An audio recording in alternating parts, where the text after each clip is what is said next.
Convido você a abrir a sua Bíblia em 2 Coríntios, capítulo 12.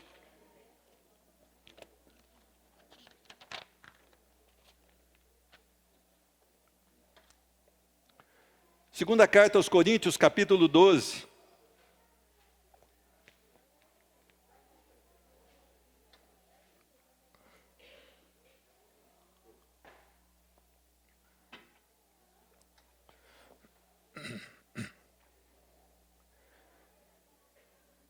Segundo Coríntios, capítulo 12, versículo 1.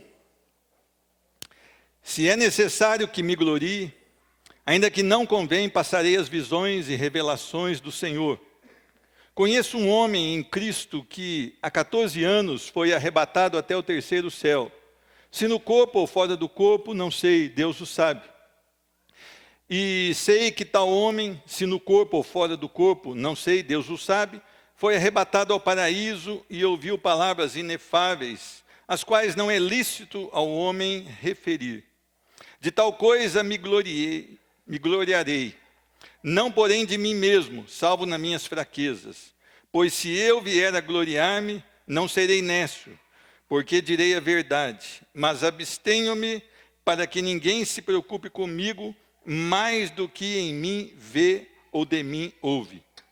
E para que não me ensoberbecesse com a grandeza das revelações, foi-me posto um espinho na carne, mensageiro de Satanás para me esbofetear, a fim de que não me exalte. Por causa disso, 3 vezes pedi ao Senhor que o afastasse de mim. Então ele me disse: a minha graça te basta, porque o poder se aperfeiçoa na fraqueza. De boa vontade, pois, mais me gloriarei nas fraquezas, para que sobre mim repouse o poder de Cristo. Pelo que sinto prazer nas fraquezas, nas injúrias, nas necessidades, nas perseguições, nas angústias, por amor de Cristo, porque quando sou fraco, então é que sou forte. Amém? Vamos orar. Senhor Deus, muito obrigado pelo privilégio que temos de poder mais uma vez usufruir aqui, Senhor Deus, da Tua palavra, de nos prostrarmos diante do Senhor em um culto de adoração, Senhor Deus. Um culto que é oferecido ao Senhor e às nossas vidas como sacrifício vivo diante do Senhor. Aceita, Senhor Deus, esse culto, ministra aos nossos corações, que o Teu Espírito Santo possa ministrar em cada coração de maneira especial, Senhor Deus. Senhor Deus, talvez corações entraram aqui em desespero esta noite, talvez em total desilusão, Senhor Deus. Talvez estão aqui, mas com um desejo enorme de sair para aquela porta e nunca mais voltar a esse templo, Senhor Deus. Mas há corações aqui famintos também, mas o Senhor pode satisfazer cada um desses corações citados aqui, Senhor Deus. Cada um deles pode receber da revelação do céu, Senhor Deus. Cada um deles tem hoje a oportunidade de ser abençoados pelo poder da Tua palavra, Senhor Deus. Ah, Senhor Deus, como é valorosa a salvação em Cristo Jesus. É o maior patrimônio que um homem pode obter aqui nessa terra. A salvação em Cristo Jesus. Senhor Deus, nos perdoa, porque nós temos corrido atrás de tantas coisas, Senhor Deus, que são apenas transitórias, Senhor Deus, e não podem acrescentar nada à nossa vida espiritual. Nos traz de volta a Tua palavra, Senhor Deus. Muda as nossas vidas para o louvor da Tua glória, no nome de Jesus Cristo. Amém. A minha graça te basta.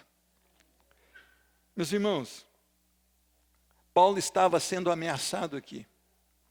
Havia uma necessidade por falsos profetas, falsos mestres, de colocar Paulo em descredibilidade. Eles estavam tentando dizer que Paulo não era a pessoa certa para estar à frente da igreja, que a doutrina que Paulo pregava não era verdadeira. E é interessante que Paulo sempre lutou com a verdade. Paulo, então, ele mostra aqui nos primeiros versículos que ele teve uma experiência extraordinária com o Senhor. Ele foi arrebatado até o terceiro céu, ou seja, até o paraíso. Meus irmãos, se a maioria de nós aqui, ou se qualquer um de nós pudesse por 5 ou 10 segundos contemplar a grandeza do paraíso, talvez a nossa vida espiritual fosse diferente. Talvez nós abandonaríamos muito mais as coisas desse mundo para servir a Cristo Jesus. Eu creio que a igreja de hoje, ela não tem experimentado nada que é grande. Por que eu digo isso? Porque nós temos visto movimento, nós temos visto barulho, bagunça dentro dos templos, nós temos visto culto ao homem dentro dos templos, mas nós não temos tido revelações grandiosas do Senhor, como eles dizem por aí. Meus irmãos, as pessoas dizem que se depararam com a glória de Deus. Se deparassem com a glória de Deus, sem que Deus assim permitisse, sem a salvação em Cristo Jesus, eles estariam eliminados e fulminados. Porque a glória de Deus, quando Isaías teve uma revelação da glória de Deus, teve uma visão da glória de Deus e contemplou a glória de Deus, a primeira coisa que passou no seu coração é: sou um pecador, sou um homem de lábios impuros e vivo no meio de um povo de impuros lábios. É essa a reação de um homem que vê e contempla a glória de Deus, um Deus santo, um Deus perfeito, um Deus puro, um grande e temível Deus. O que nós temos visto aí?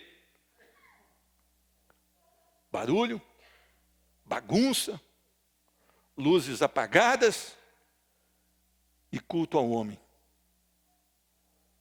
Por isso não há quebrantamento e nem verdadeiro arrependimento. O máximo é: vem aqui à frente, repita comigo uma oração. Senhor Jesus, entra na minha vida, muda minha história, escreve meu nome no livro da vida, e agora eu declaro essa pessoa salva. E elas saem pelas portas de um templo piores do que entraram. Pelo menos a maioria. Porque não consegue entender que a graça do Senhor nos basta. A graça é tudo que nós podemos desejar nessa vida. A graça é tudo que nós podemos alcançar nessa vida. Não por méritos nossos, mas pelo mérito de Cristo Jesus. Aliás, não sou eu que vou a Cristo, mas Ele vem a mim. A palavra de Deus diz que o projeto de salvação do homem foi feito antes da fundação do mundo. Não há mérito para o homem na salvação. É graça, é favor imerecido. É derramado por Deus. O que está acontecendo hoje? Primeira coisa, a soberba dentro da igreja do Senhor. Meus irmãos, a palavra de Deus diz: Deus resiste aos soberbos, mas dá graça a quem? Aos humildes. Tiago 4:6. Então Paulo quer dizer aqui que poderia haver soberba pela grandeza das revelações que o Senhor dera a ele. Poderia haver soberba. Como o Senhor odeia soberbo, como o Senhor, Ele resiste aos soberbos, Ele teve misericórdia para com Paulo. A soberba, ela está acontecendo hoje nos nossos tempos. Homens e mulheres que têm se achado bons, precisam entender que nós não somos nada. Nós não podemos nada, a não ser que do céu nos for dado. Eu não posso dizer que eu vou estar aqui semana que vem, aliás, eu não posso dizer que eu vou sair daqui vivo, se isso não for um projeto do Senhor. Nós precisamos entender que o ego tem destruído líderes espirituais, evangélicos. A soberba tem destruído casamentos dentro da igreja do Senhor. A soberba tem destruído homens e mulheres que serviam a Deus de alguma maneira, mas de uma hora para outra eles resolvem achar que flui deles mesmos, algo que não é verdade. Nós precisamos sim ser dependentes de Deus. Nós precisamos nos tornar carentes de Deus. Nós precisamos nos tornar apaixonados pela palavra de Deus a ponto de obter o conhecimento. E conhecimento quer dizer relacionamento de intimidade com esse Deus grande, poderoso e temível. Meus irmãos, Nós vivemos a geração que diz que é crente, mas não lê a Bíblia. Nós vivemos a geração que diz que é crente, mas não ora. Nós vivemos a geração que diz que é crente, mas não ama o irmão. Nós vivemos a geração que diz que é crente, mas não tem um testemunho aprovado fora do templo. Por quê? Porque não conhece verdadeiramente a Cristo Jesus. Não tem intimidade com Cristo Jesus. Não se humilham perante Cristo Jesus. Tratam Deus da mesma maneira. Até hoje eu vejo muito, e não deixo que aconteça aqui, as músicas chamando Deus de você, daqui uns dias de cara, e alguma coisa a mais. Porque quando vão em frente ao juiz aqui da comarca de Poços de Caldas, ou aos juízes, chamam de Vossa Excelência. Aliás, eu vejo muito pouco músicas que Deus é o centro nessas músicas, nessas letras. Por quê? Porque a soberba do homem faz com que o tratamento do homem para com Deus seja um tratamento quase que pretensiosamente igual para igual. Então Deus aceita tudo. Eu posso fazer qualquer coisa. Aliás, eu vou buscar em outras igrejas o que está na moda para fazer. O que está dando certo? Agora tem uma coisa nas igrejas, a pesquisa, não é? Ou como você gostaria, ou o que você gostaria que acontecesse num culto de adoração. Aí tem atrás do banco assim uma coisa para você escrever. E junto também tem uma ficha de decisão. Você decide por Cristo Jesus, assina aquela ficha e diz que você se tornou um cristão. A soberba de líderes espirituais tem levado a igreja a tempos difíceis. E eu estou falando de igreja tratando todos os que congregam e dizem que são do Senhor, porque verdadeiramente a igreja são os que nasceram de novo, estão em todo o planeta, nós não sabemos quantos são e nem quais são. Mas eu estou tratando a igreja aqui como todos aqueles que dizem que são salvos em Cristo Jesus. E nós sabemos que a maioria não é salva em Cristo Jesus. Meus irmãos, Satanás causa dor em Paulo, sob ou debaixo da permissão do Senhor. Isso aqui é maravilha. Eu vejo o culto da vitória, a tarde da bênção, venha 12 pedras da sua casa própria, 8 semanas de não sei o quê, 8 semanas para alcançar o carro, mas eu não venho, Senhor.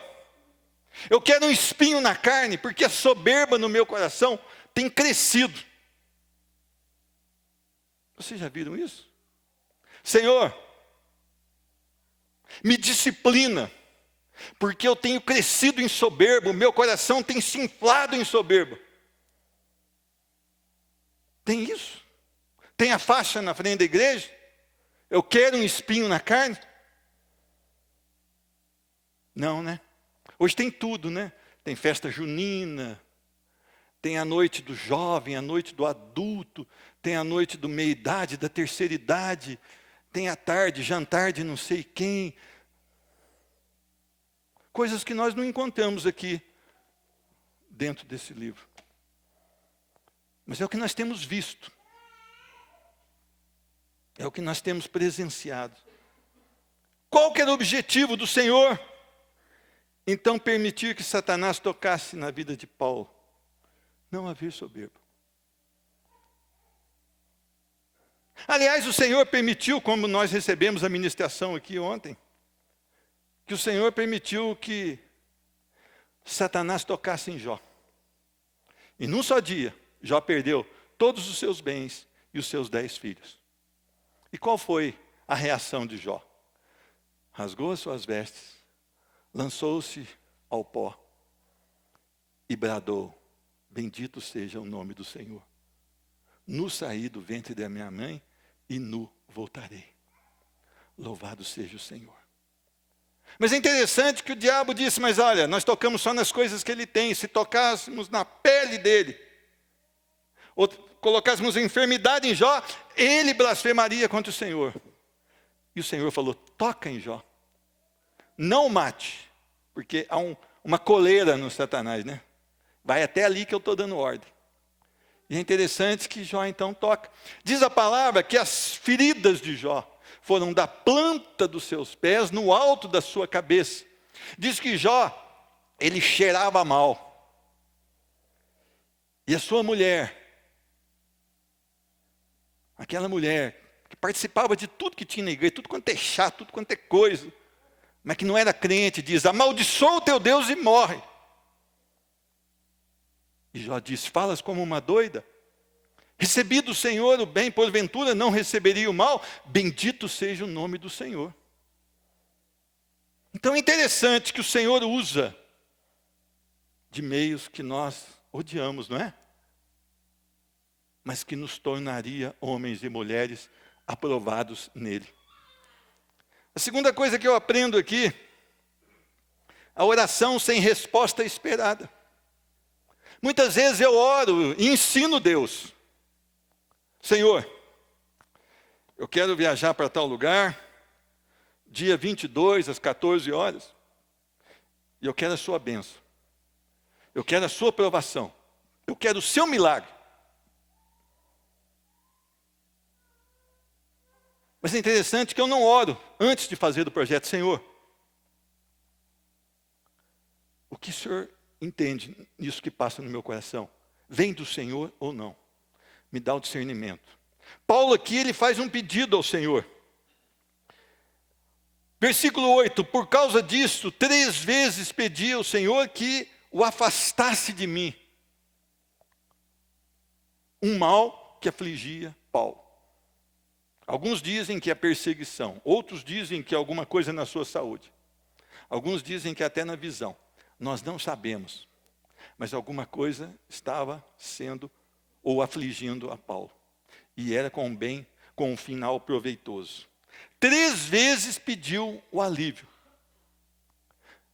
Você está pronto para receber a resposta de oração, não a sua maneira, mas a maneira de Deus? Você entende que antes de você lançar o seu projeto em prática, você deveria ter orado para que Deus te desse um projeto dele? Isso acontece muito na igreja do Senhor, principalmente com as meninas. Nós aqui aconselhamos que o namoro é uma jornada para o casamento. Deve ser depois que a menina terminar os estudos, ou o menino, não é? Quando ele tiver condição de assumir um casamento. Porque o namoro não é test drive, namoro é uma jornada para o casamento. Então, quando você tem realmente a condição de sustentar, de coisa, então você namora com o objetivo de casar, não de passar tempo. Normalmente, as pessoas recebem essa palavra, até fazem assim, alguns até choram. Mas quando chegam na gente: pastor, eu queria falar com o senhor. Pois não. Sabe o que é? Eu conheci uma pessoa. Quando fala assim, a gente já fica arisco, né? E aí, vai? Tell me more, conta mais. Não, ela é boa. Ela é joia. Aí ela fala: só falta ser crente. Acabou tudo. Então aborta o projeto. Aborta o projeto, que a chance de dar errado é muito grande. Estatística de dentro de algumas pesquisas aí, até antigas, diz que 80% dá errado. Algumas semanas atrás até eu dei uma ilustração que ela está pegando um avião que tem 20% de chance de chegar no objetivo e 80% de chance de cair. Será que vale a pena embarcar nesse avião? Meus irmãos, a oração nem sempre tem a resposta que eu espero, mas quando ela tem uma resposta, ela tem a resposta do Deus poderoso, Deus do universo. Então eu devo receber, glorificar a Deus e fazer da maneira dele, não da minha. Paulo pediu, aqui quem estava pedindo era Paulo, o apóstolo do Senhor. E ele pediu, mas não recebeu. Mas ele recebeu algo melhor. Ele recebeu uma exortação no Senhor. E a resposta foi: então ele me disse, a minha graça te basta. O que eu aprendo aqui? O valor da graça é maior do que a vida. Isso está lá no Salmo de número 66, se não me engano, versículo 3.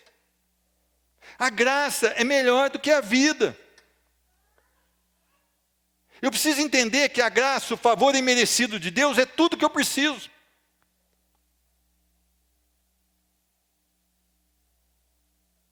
Nós temos corrido atrás de coisas.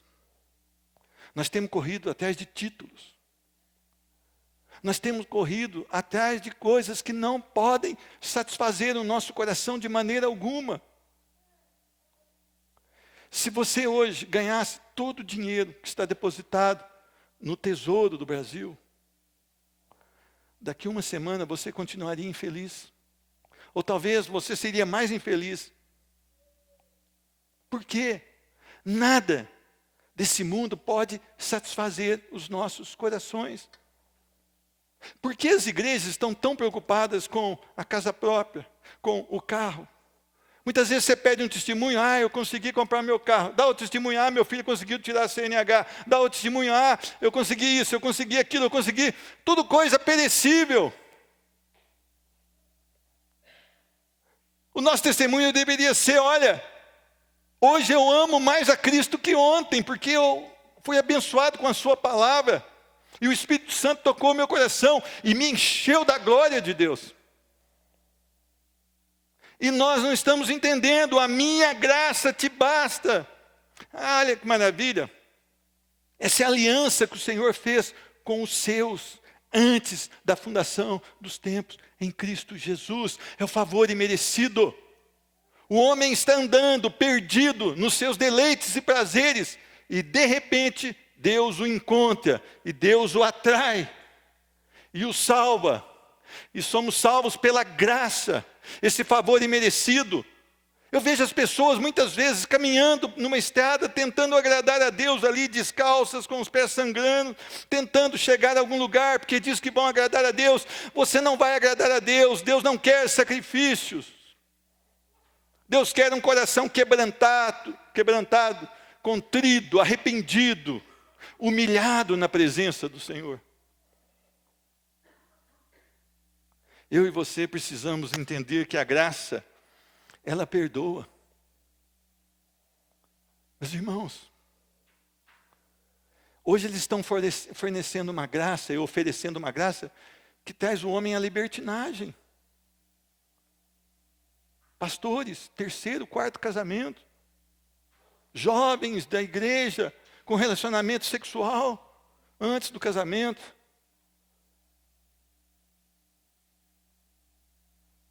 Mentira. No serviço é o pior funcionário. Mas eu tenho a graça. Que graça que é essa? Que não traz arrependimento, que não traz mudança, que não traz novo nascimento, que não gera um novo homem em Cristo Jesus. Que graça é essa que não transforma?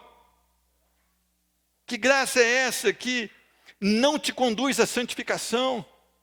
Meus irmãos, o homem que tem a graça, ele está apaixonado pelas coisas de Deus. Ele faz como Jeremias, achadas tuas palavras, logo as comi. E isso me foi um gozo no coração. Você não consegue. Se você tem a graça de Deus na sua vida, você não consegue assistir um filme sensual. São coisas diferentes, contrárias a isso. Porque você tem Cristo no seu coração, a essência de Cristo está em você, o Espírito Santo de Deus habita no seu coração, e você não consegue. Você não consegue ligar a sua televisão, a não ser que for para a glória do Senhor. E fala um programa que é para a glória do Senhor. Você não consegue vestir uma roupa que não seja para glorificar a Deus. Meus irmãos, a graça produz pleno contentamento. Eu vi uma reportagem com uma mulher que sofreu com aquele furacão que passou em Moçambique. Essa mulher mostrava as casas ao fundo, casas feitas de telhas velhas de zinco. Vocês sabem como é, tipo uma favela. Aquela mulher tinha um sorriso. Aquela mulher tinha alegria. E o repórter querendo perguntar para ela como é que era a dor do furacão, daquilo que tinha causado, e ela glorificando a Deus. Ela disse que tinha tudo em Cristo Jesus, ela tinha alegria em Cristo Jesus. E nós vemos uma igreja hoje murcha, apagada, que precisa ser divertida, que tem que ter um pastor engraçado, porque são bodes que precisam ser divertidos. Não são ovelhas, mas são bodes. Meus irmãos, púlpito é lugar da palavra de Deus. É lugar de você ler e explicar a palavra de Deus. E não você entreter pessoas. Por isso que os púlpitos estão tão frágeis hoje. Quando a graça produz contentamento, voltando àquela mulher em Moçambique, nós passamos a entender que nós temos tanto e somos descontentes. Porque talvez nós jamais experimentamos a salvação que é em Cristo Jesus. Meu irmão, a igreja precisa voltar para a essência da palavra. Quando Paulo diz lá em Filipenses, capítulo 4, versículo 13, tudo posso naquele que me fortalece. Não é assim para você fazer dívida, pegar aquele carnezão, depois não aguentar pagar e falar, tudo posso naquele que me fortalece, 1, 2, 3, bate na madeira. É para você dizer, olha, tanto sei ser humilhado, quanto sei ser exaltado. Tanto sei viver na fartura, quanto sei viver na escassez. Se eu estiver enfermo, ou se eu estiver são, bendito seja o nome do Senhor, porque a minha força está em Cristo. Tudo posso nele. Então eu vivo em toda e qualquer situação. Ele é a minha suficiência. Ele é a minha força, Ele é o meu vigor. Aliás, quando nós andamos por nós mesmos, nós nos sentimos cansados, não é? Quando nós queremos levar a nossa vida espiritual na força dos nossos braços, nós nunca conseguimos chegar lá. Nós desanimamos. Por isso que a palavra diz lá em Isaías 40, os moços correm, mas ficam exaustos. Mas os que esperam no Senhor renovam as suas forças. Correm e não se cansam. Caminham e não se fadigam. Porque a força é Cristo. Vida no altar. Meus irmãos, você precisa ler esse livro. Não só ler, mas você precisa meditar nessa palavra. Essa palavra é vida. Essa palavra vai saciar o seu coração. A maioria dos planos que nós temos para essa vida não funciona, não dão certo. Eu, quando era pequeno, eu queria ser médico, mas depois falaram que tinha que estudar muito, eu abandonei. Fui ser agrônomo, precisava estudar menos. Já frustrou o meu plano de ser médico.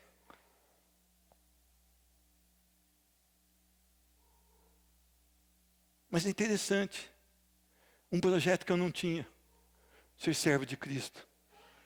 A graça me alcançou. Eu vivia rebelde dentro da igreja. Eu não buscava Cristo, Ele me buscou. Eu estava morto nos meus delitos e pecados dentro de uma igreja evangélica. Se eu morresse naquele tempo, eu seria lançado ao inferno. Com terninho de crente e tudo. Biblinha debaixo do braço e tudo. Mas a graça me alcançou. Eu não mereci, mas Deus resolveu derramar sobre a minha vida. A graça é tudo que nós precisamos. Meus irmãos, eu queria que você analisasse a sua vida em Cristo Jesus. Você conhece a graça do Senhor? Ela já foi realmente derramada sobre a sua vida? Sendo justificados gratuitamente pela sua graça, pela redenção que é em Cristo Jesus. Você sabe o que é justificação? A maioria das igrejas não sabe. Eu penso que vocês sabem, mas eu vou explicar o que é justificação. O homem pecou. Todos pecaram e foram afastados de Deus.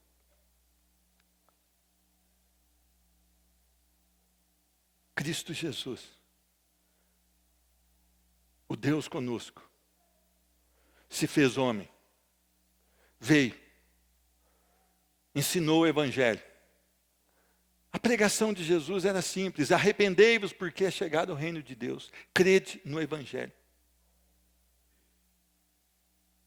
E Cristo Jesus, então, tem o seu ministério aqui aproximadamente durante 3 anos.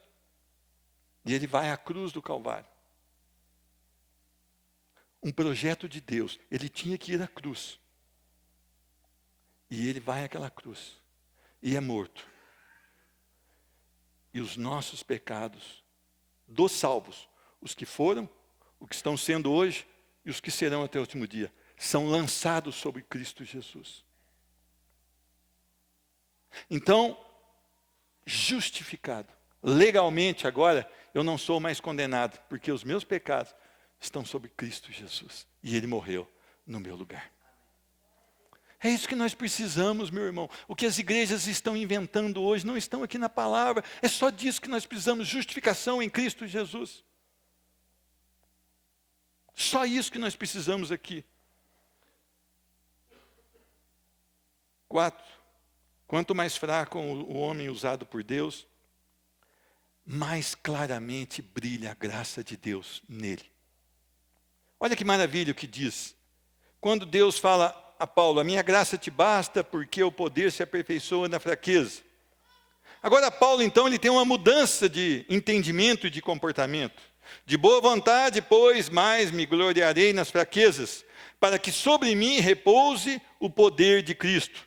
Pelo que sinto prazer nas fraquezas, nas injúrias, as quais ele estava recebendo, nas necessidades, porque ele passou por muitas necessidades, nas perseguições, ele foi muito perseguido, nas angústias, o seu coração chega a dizer, olha, eu tenho tremores por fora e tribulações por dentro. Por amor de Cristo, porque quando sou fraco, então é que sou forte. Meus irmãos, de repente você está triste porque tem alguma coisa acontecendo na sua vida que você não pediu, não projetou e até não quer. Aproveite agora. Leia esse texto depois na sua casa. Medite nele. E talvez esse seja um presente de Deus para você se curvar diante dele. E para você entender que é na fraqueza que repousa o poder de Deus.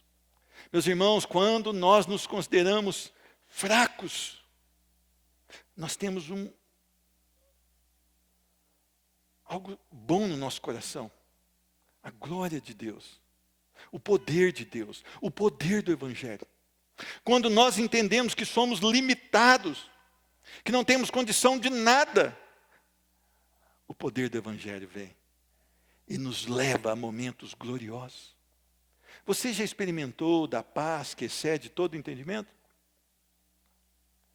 O que a gente tem que fazer para que ela repouse sobre as nossas vidas? Lancem no altar do Senhor toda a sua ansiedade, através da súplica, das orações e com atitudes de graça. E a paz de Deus, que excede todo entendimento, guardará a vossa mente e o vosso coração em Cristo Jesus.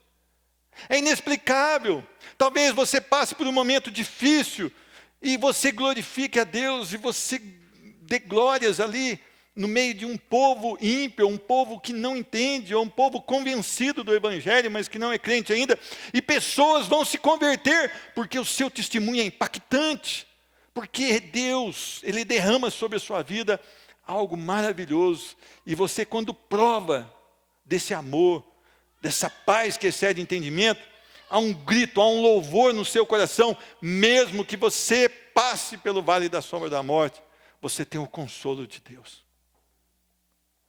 Meus irmãos, os nossos irmãos aqui, e outros que não estão citados aqui, quando iam para morrer, alguns crucificados, outros amarrados nos jardins de Nero, lançado piche sobre ele, eles morriam queimados, serviam como tochas para iluminar o jardim de Nero. Sabe o que eles faziam? Cantavam louvores a Deus. Cantavam louvores a Deus. E o sangue deles, quando era derramado no chão, as pessoas viam e glorificavam a Deus. Diz que cada um que morria, nasciam muitos cristãos. Por isso Nero teve que parar de matar aqueles homens, porque havia ali o poder de Deus, e homens e mulheres se rendiam diante de um testemunho, convicção em Cristo Jesus. A nossa geração não pode vir um problema que está totalmente murmurando. Nós estamos preocupados com o preço do dólar, nós estamos preocupados se vai dar certo o governo, nós estamos preocupados com coisas que nós não podemos dominar. Mas você pode dominar os seus joelhos, e os seus joelhos podem cair ao chão, e a sua cabeça pode ir ao pó. E você pode clamar por essa nação, você pode clamar pelos governantes, você pode louvar ao Senhor e pode dizer: Senhor, eu tenho passado uma tremenda fase de enfermidade na minha família, mas o teu nome deve ser louvado. Eu te louvo, eu te adoro, mesmo na enfermidade, porque o Senhor é digno de adoração. É isso que falta para a igreja do Senhor. Mas irmãos, note bem, as pessoas hoje fazem marchas, e nas marchas tem pagode, tem não sei o quê, pessoa plantando bananeira, isso. As marchas deveriam ter homens, mulheres, chorando por essa nação. Não precisava pagar nenhum músico, não precisava pagar trio elétrico. Deixa isso para o carnaval. Nós deveríamos apenas colocar a nossa cabeça no chão e falar: Senhor, tem misericórdia de Poste Caldas. Tem misericórdia de qualquer uma dessas cidades, porque elas têm se desviado do mal. Eu tenho talvez um receio no meu coração de que Deus tenha virado as costas para essa nação. Porque é interessante, quando nós vemos na palavra de Deus, que o homem, ele deixa de buscar a Deus. O homem, se deixado por Deus, olha o que acontece aqui. Romanos 1:24. Por isso Deus entregou tais homens à imundícia pelas concupiscências do seu próprio coração, para desonrarem o seu corpo entre si. Pois eles mudaram a verdade de Deus em mentira, adorando e servindo a criatura em lugar do Criador, o qual é bendito eternamente. Por causa disso, os entregou Deus às paixões infames, porque até as mulheres mudaram o modo natural das suas relações íntimas por outro, contrário à natureza. Semelhantemente, os homens, também deixando o contato natural da mulher, se inflamaram mutuamente em sua sensualidade, cometendo torpeza, homens com homens, e recebendo em si mesmo a merecida punição de seu erro. Sai à rua hoje. Sai à rua. E note o que está acontecendo. Não tem uma amostra da depravação maior do que isso aqui que nós lemos. A depravação sexual. Não tem. Isso é fundo de poço para uma nação. Isso é fundo de poço para homens e mulheres que Deus entrega às suas próprias paixões. Meus irmãos, o homem é mau.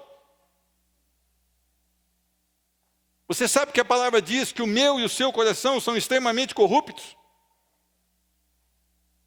Você sabe que Gênesis 6:5, ele traz aqui um retrato de quem somos nós? Olha o que diz a palavra: viu o Senhor que a maldade do homem se havia multiplicado na terra, e que era continuamente mal todo o desígnio do seu coração. Estes homens, somos eu e você, sem Cristo Jesus.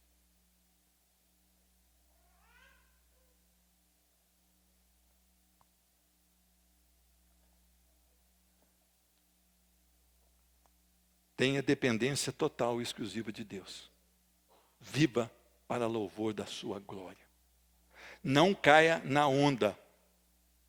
Não viva o que estão dizendo para você viver. Crente bereano, ele ouve e ele confronta com a verdade. Pastor hoje virou ídolo. Pessoas se convertem a pastores. Isso é um equívoco. Se o pastor estiver errado, você tem obrigação de chegar nele, orar antes e falar: pastor, não consigo entender isso que o senhor disse. Eu preciso de uma explicação, porque no meu entendimento isso está equivocado.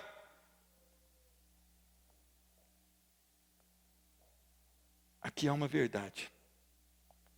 E é essa verdade que deve estar dentro do seu e do meu coração, no nome de Jesus Cristo. Meus irmãos, nós estamos encerrando esse culto de adoração. Eu creio que quando você entrar num templo, não deve ser para ganhar nada de Deus, não deve ser para barganhar nada com Deus, mas deve ser simplesmente para adorar a Deus. E eu queria que você tivesse o coração agora dessa maneira, um coração adorador. Meus irmãos, eu e você precisamos todos os dias confrontar a nossa vida com a palavra. Olha, nenhum pastor, ele foi chamado por Deus, se é que é um pastor, para colocar você para cima. Ele foi chamado para transmitir a palavra de Deus. Normalmente, a palavra de Deus, em primeiro impacto, é te colocar para baixo. Por quê? Porque ela vai mostrar quem você é, quem eu sou. Eu, quando leio a palavra, tem dia que eu fico bravo. Por quê? Ela mostra quem eu realmente sou. Mas ela me dá a oportunidade de mudar a minha vida e ser conformado ao Evangelho da Graça. A palavra é para isso. É para nos corrigir, para nos direcionar e para nos levar em segurança durante todo esse tempo que vivemos nessa terra. E depois a eternidade em Cristo Jesus.